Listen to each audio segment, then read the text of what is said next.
Hello, I'm Paul Beckwith. Late last year, this very interesting peer-reviewed paper came out um, in Earth System Science Data. It's open access, so just Google the title Global Carbon Budget 2023, and you can have a look at the paper yourself. I'm going to try to distill the highlights of this paper. It's 69 pages long, so I'm just thought I'd do a quick video to talk about the key findings of the Global Climate Budget 2023. So there's loads of authors from all different countries. You know, it's a massive piece of work. 87 authors, it looks like. So what do they do?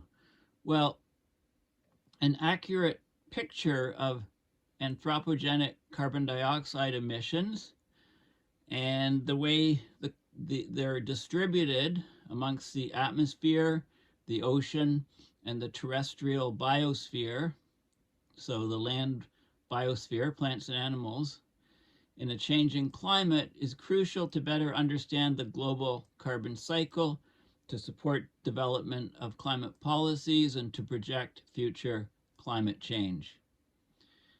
So this paper describes and synthesizes data sets and methods to quantify the 5 major components of the global carbon budget. Okay, so there's 5 major components. There's fossil CO2 emissions. That's E for emissions of fossil, EFOS. Okay, so that's determined based on energy statistics and cement production.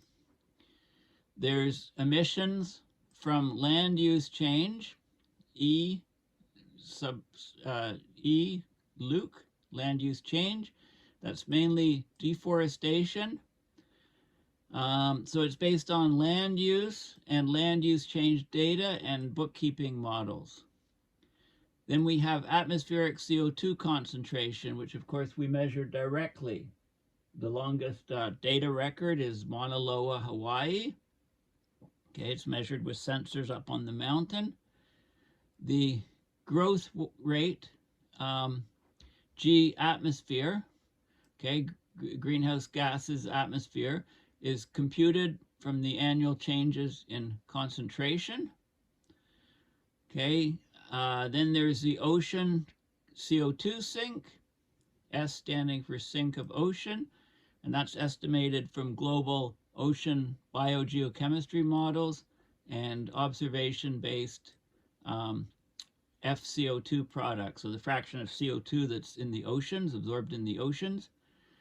The terrestrial CO2 sink, S for sink, land, and that's estimated from dynamic global vegetation models. There's also additional lines of evidence to corroborate the land and ocean sinks based on atmospheric inversion, atmospheric oxygen measurements, and Earth system models. The resulting carbon budget imbalance, B imbalance, it's the difference between the total emissions, estimated total emissions, and the estimated changes in the ocean, atmosphere, and terrestrial biosphere, the sinks. So it's a measure, it should be 0 if the system's balanced, but so it's basically a measure of imperfect data and incomplete understanding of the carbon cycle. Okay, so some of the numbers. For the year 2022, the emissions of fossil fuels increased 0.9% relative to 2021. The emissions were 9.9 gigatons of carbon per year. If you include the cement, if you don't include the cement carbonation sink, then it's higher slightly. It's 10.2 gigatons of carbon per year. The emissions from land use change is about 10% of that. It's about 1.2 gigatons of carbon per year. So the total anthropogenic CO2 emissions is the sum of those two. That includes the cement carbon sink. So it's 11.1 gigatons of carbon per year. if you might be more familiar with gigatons of CO2 per year, so that would be 40.7 gigatons of CO2 per year.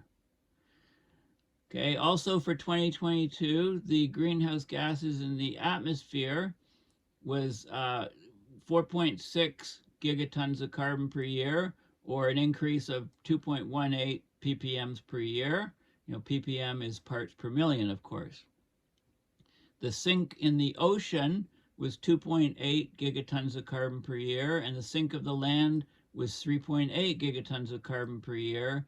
So the imbalance, B imbalance, is only 0.1 gigatons of carbon per year. So basically, the agreement is very good. We're closing the cycle. This is very close to zero, the imbalance. The global atmospheric CO2 concentration averaged over 2022 reached 417 parts per million. Okay, preliminary data for 2023 suggest an increase in the emissions of fossil fuels relative to 2022 of about 1.1%.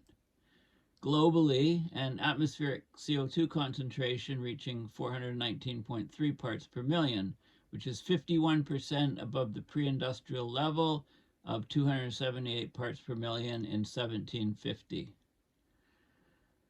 Okay, so overall, the mean and trends of the components of the global carbon budget are consistently estimated over the period from 1959 to 2022, with near zero overall budget imbalance. There's multiple approaches and observations used, and this paper basically comes out every year with the latest data. But, it's well into the year. It was well into 2023 before this was published. Okay, so this is a living data update document. Okay, it's updated each year. It helps us understand the global carbon cycle better. Okay, I'm going to talk about a bit about the executive summary here, and then we'll look at the figures. If you want more details, you can have a look at the paper yourself. I'm really just bringing it to your attention and giving you some highlights.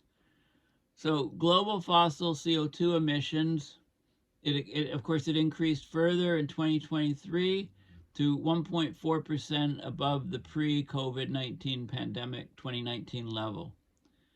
The 2022 emission increase was 0.09 gigatons of carbon per year relative to 2021, bringing the 2022 fossil CO2 emissions to the 9.9 gigatons of carbon per year, or 36.4 gigatons of CO2 per year. Okay, that's virtually equal to the emission level of 2019. So there was a temporary ding in the emissions due to the shutdown of industry from COVID.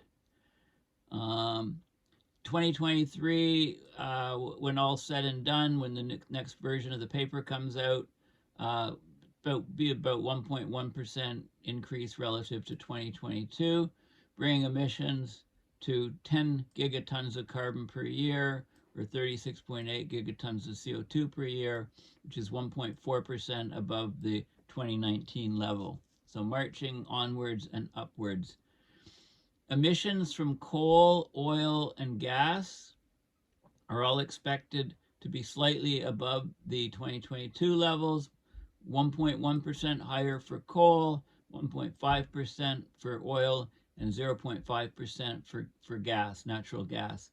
So, as much as renewables are expanding, fossil fuels are still increasing. The renewables are covering the increased demand, some of it, but not all of it, because there's still large increases, reasonably sized large increases in coal, oil, and gas. Regionally, fossil fuel emissions in 2023 were expected to decline by about 7.4% in the European Union, by about 3% in the US, but increased by 4% in China, 8.2% in India, and minus 0.4% for the rest of the world. International aviation and shipping were expected to increase by 11.9%. Okay, so they're not really, they're often left out of budgets. Fossil CO2 emissions decreased in 18 countries during the decade 2013 to 2022.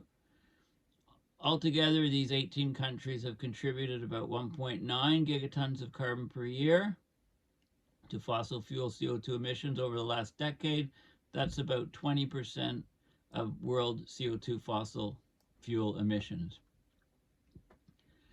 Global CO2 emissions from land use change, and forestry, that's a nice acronym, LULUCF, averaged 1.3 gigatons of carbon per year for the 2013 to 22 period.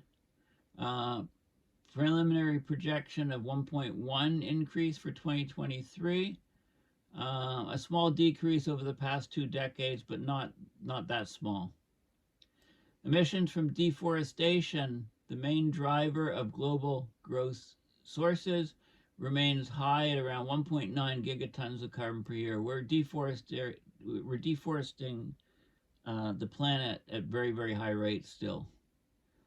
Okay, so there's a huge potential to halt deforestation and have a big drop of emission reductions. We're just not doing it. Sequestration of 1.3 gigatons of carbon per year through reforestation and forestry offsets 2/3 of the deforestation emissions. So we are planting some forests, and we're offsetting about 2/3 of what we're deforesting. Okay, but we're deforesting way too much, and we need not planting enough to cover it. Emissions from other land use transitions are things like peat drainage, peat fires. The highest emitters in this section were Brazil, Indonesia, and the DRC. Those 3 countries contributed more than half of global land use CO2 emissions. So total anthropogenic emissions were the 11.1 gigatons of carbon per year. It's expected to be basically very similar for 2023. It talks about the remaining carbon budget, and I'm not going to talk about that. This is a nonsense for 50% likelihood to limit warming to 1.5, 1.7, and 2. I mean, we've blown apart 1.5. So you know, I mean, they're still putting numbers here, but that's not realistic. CO2, as I said, has increased in the atmosphere. The ocean sink, you know, most people are aware of that. The ocean CO2 sink resumed a more rapid growth in the past 2 decades after low or no growth during the 1991 to 2002 period. Okay, so the largest discrepancy is in the Southern Ocean. The ocean CO2 sink was 2.9 gigatons of carbon per year during the decade 2013 to 2022, which was about 26%, or just over a quarter of total CO2 emissions. It didn't grow after 2019 due to a triple La Nina event. The land CO2 sink continued to increase during the 2013 to 2022 period in response to increased atmospheric CO2. There's large interannual variability. The land CO2 sink was 3.3 gigatons of carbon per year. That's 31% of total CO2 emissions, so it absorbs slightly more than the ocean sink. Okay, it's very important that these sinks remain high, because if we saturate these sinks and they drop, then the CO2 levels in the atmosphere will skyrocket along with the warming. The preliminary 2023 estimate is about 2.9 gigatons of carbon per year, significantly lower than 2022. And it's because of the response of the land biosphere to the emerging El Nino in 2023. There's a large variability of about a gigaton of carbon per year for the land sink. Okay, so those are the key factors. Let's just look at the figures. So atmospheric CO2 concentration, the Keeling curve, we're well aware of how it's increasing at an accelerating rate. It's not linear, it's curving upwards. Okay, so now let's go through and look at various diagrams. Okay, so this is a good schematic of the global carbon cycle. So the fossil CO2 emissions E sub FOS, EFOS, fossil fuel emissions 9.6 here, land use changes here, land uptake here, ocean uptake here, so land slightly higher than ocean, and the atmospheric CO2 increases, and the amount 885 gigatons of carbon in the atmosphere, it increased 5.2. And you can see the fossil fuels composed of the gas reserves, the oil reserves, and the coal reserves. And you can see the reserves, huge amounts of reserves. If we burn all this stuff, we're in deep trouble. This is CDR, carbon dioxide removal, right? Very, very tiny amount, but it's increasing, but it's just nowhere near, nowhere near. It's just small scale pilot projects. The land uptake of CO2 there's 450 gigatons of carbon in vegetation, 1,700 gigatons of carbon in soils, 1,400 gigatons of carbon in the permafrost. So hopefully it stays in the permafrost. As it's thawing, this a small fraction of this would change the planet. We've got rivers and lakes cycling. We've got coastline cycling, surface sediments absorbing CO2, organic carbon in the ocean. So the ocean sink, organic carbon in the ocean, the marine biota, the plants and animals in the food chain. We really can do a lot better here. If we increase the proliferation of marine life, we can get much higher numbers here. And then we have DIC, dissolved inorganic carbon, huge amount of dissolved inorganic carbon. And the budget's pretty much balanced, very small discrepancy. Okay, very good figure. Conversion factors, okay. From gigatons of carbon you need to multiply by 2.124 to get parts per million. Okay, from gigatons of carbon, that's the same unit. There's no conversion factor to go to petagrams of carbon. Okay, no conversion factor. You can use these interchangeably. Gigatons of CO2 from gigatons of carbon, you need to multiply by 3.664 to get gigatons of CO2. This is easily derived. It's a molecular weight of CO2, 1 carbon and 2 oxygens, carbon being 12, oxygen 16, so that's 44 in the numerator, divided by carbon. Carbon's just 12, and that gives you that ratio. Gigatons of carbon to megatons of carbon, well, this is million tons of carbon, this is billion tons of carbon, so it's 1,000 is the conversion unit. Okay, so let's just keep going. This is what they do is they document the main changes in methodology to calculate the global carbon budget. They've been publishing this type of paper every year since 2019, and they show the different changes and upgrades and better data processing between the original study in 2019 and this study in 2023. That's what they show there. Different changes in the budget since previous. Okay, there's been lots of papers, so they list the reference papers that they're basing this new study on.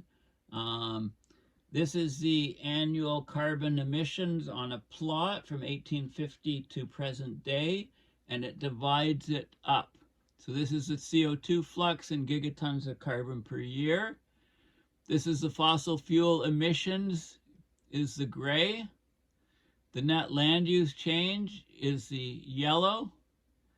And then we have the growth in the atmosphere is the blue, and the land sink is this light green, and the ocean sink is the dark green. So all of those things, you can see the breakdown of where the carbon is going, the partitioning of carbon in the carbon cycle. And this is showing the same thing, only it's smoothed out. Okay, for model usage and stuff. If you want, you put it in equations here to feed into the models, and this is the raw data. Okay, so this is the fossil fuel emissions over time. You can see the COVID dip here. You know, here's where we are in 2023. We've reached the magic number of 10 gigatons of carbon per year.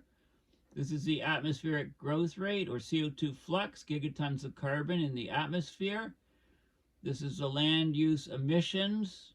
Emissions from the land has been dropping slightly. And the land sink has been increasing, fortunately. There's a lot of variability from year to year, and I suspect a lot of that is due to the water, the water saturation of the soils, etc. And also precipitation, because you need precipitation to grow trees and to have them absorb lots of carbon. Okay, the budget imbalance close to zero. It's doing well, and the ocean sink is steadily increasing. We're lucky for that, but as the oceans warm, we could have a big dip coming up here. So this is breaking it down again. CO2 emissions, gigatons of carbon per year again. This is breaking it down to what countries it's coming from. So big increase in China, USA flattened out, a slight drop, European Union, India still increasing. Here's gigaton, here's the CO2 emissions, gigatons of carbon per year divided by into coal, right, which is flattened, but it's the highest. Oil has been steadily increasing, COVID dip, and gas steadily increasing more and more, and cement production globally. This is the per capita emissions, tons of carbon per person per year, and you can see the US is still higher. China's increasing, but there's a lot more people in China. The EU flattening out and dropping, and India increasing. So lots of good stats. This is this looks like this looks like very similar. I don't know, how is this different from going back here?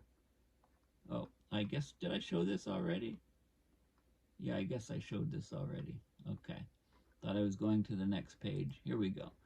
Okay, the 2013 to 2022 decadal mean components of the global carbon budget. Okay, so we've got fossil fuel emissions, kilograms of carbon per square meter per year in different regions, the red being highest, so North America, Europe, and Southeast Asia. The land use emissions, okay, highest in, down in South America and in South Africa, also some in Southeast Asia.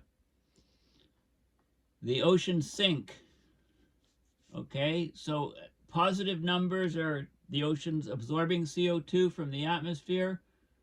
Negative numbers are red, is emissions of CO2s coming out of the ocean. It's not being stored. So you can see it comes out of the ocean in the warmer waters bracketing the equator, and it's absorbed mostly in the colder waters at the polar regions, and that makes sense. Colder water can absorb more gases, including CO2, hold more dissolved gases, which is the opposite effect to solubility. Warmer water dissolves more solids than colder water. Okay, but it's the opposite for gases. Okay, this is the land sink. So the highest regions being the blues and the dark blues. Lots of CO2 being absorbed on the land there, and coming out of the land in the red and yellow areas. Okay, so it shows you the distribution for that. Very interesting. This is some data on the change of the sinks through the years. So we can see, how much the land sink has increased significantly from the 60s to now. There's more CO2 in the air, so it's putting more pressure on the land, so more is being absorbed. And you can see the land use change emissions, the sink of the land minus the emissions land use changes. So the net effect of land. Global net land use change, it's been pretty constant. This is how it's divided up in some countries. So CO2 flux, increasing high in Brazil, China, variable. Big spike in Indonesia here. There was probably massive fires or something that year. Subcomponents of net land use change. Deforestation is still high. Forest regrowth is this guy, I believe. There's peat drainage, wood harvesting, other things like that. Okay, so you can see some of the details of how, where the land use change is occurring. Let's see, look at some more figures if I can. This is land sinks, CO2 flux, gigatons of carbon per year going into the land sinks. And this is the net land flux. So it's the sinks of the land minus the emissions from land use change. Fortunately, the sinks are higher. This is positive. The sinks are higher than the emissions due to land use change. I'm just trying to find the figures here. The airborne fraction of CO2 in the atmosphere, it stayed pretty, a lot of fluctuation year to year, but it's kind of, it's about this, fluctuates about a certain value here. The land-borne fraction, fluctuation. Ocean-borne fraction, not so much fluctuation.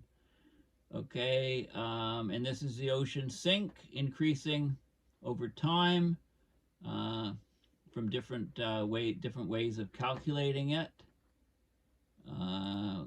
This is the CO2, the attribution of the atmosphere ocean, the sink of the ocean, and atmosphere minus land, sink of the land, CO2 fluxes. Okay, so you can see the kilograms of carbon per square meter per year. Basically, climate effect. What is climate effects? A is increasing atmospheric CO2 concentrations. Okay, where it's increasing the most over some land areas. Okay, it's increasing more at the poles than it is at the equator. You can find regional effects. B is changes in climate, averaged over the previous decade, it says. This is due to ongoing climate change causing the different changes in the effect. Okay, let's have a look. Let's keep going here. Global ocean flux versus global total land flux. How they're changing. Okay, let's ocean flux, land flux, sink of the land minus emissions from land use change, total flux. This plus this minus this. Okay, so you can see the global effects, from the ocean, northern hemisphere, tropics, southern hemisphere breakdowns. Okay, so there is quite a bit of variation. Okay, this is, what is this showing? Decadal mean of A, land, and B, ocean fluxes from 2013 to 2022. Okay, so this is changes in the land fluxes and changes in the ocean fluxes. The Arctic Ocean, Pacific Ocean, Atlantic Ocean, Indian Ocean, Southern Ocean. Okay, the changes in fluxes from 2013 to 2022. Okay, so the breakdown of the sinks on land and in the ocean and the emissions. Anthropogenic carbon flows, cumulative changes from 1850 to 2022. Cumulative changes in the fluxes, with from fossil CO2 emissions, land use change, land uptake. So this increases it. Then you take the fossil CO2 emissions, then the land use change emissions, then you subtract the land uptake and the ocean uptake. You get a certain atmospheric increase, and this is a budget imbalance. So this is done between 1850 and 2022, and also between more recently 2013 and 2022. And the units are all in gigatons of carbon per year. Okay, just another way of depicting the budget. This is showing it decomposes the main drivers of fossil CO2 emissions. So we've got China here, USA, European Union, 27 countries, India, rest of the world, and globally, the breakdown of the emissions. What else do we have? I think we're coming to the end here. I don't see any more figures. I think lots of references. There's like probably 50. I don't know. Here the references start here on page 51. So 18 pages of references. Okay, so basically there's a lot of data here. If you want to see, if you want to learn more about how much carbon dioxide is being put into the atmosphere by, the fossil fuels we burn, the destruction, deforestation of forests, the changes in the, where the carbon is going, the sinks into the oceans, into the soils, etc., into the biomass in the oceans, it's all in here. And you can see how it changes over time. And this paper basically updates this work. It's been ongoing since 2019, and you can look at the changes in the way things are being done, to reduce uncertainty and so on. And there's lots of good graphs and data on the global carbon budget. So thanks for listening. Please consider going to my website, paulbeckwith.net, and donating to my PayPal to support my research and videos. Thanks again, and bye for now.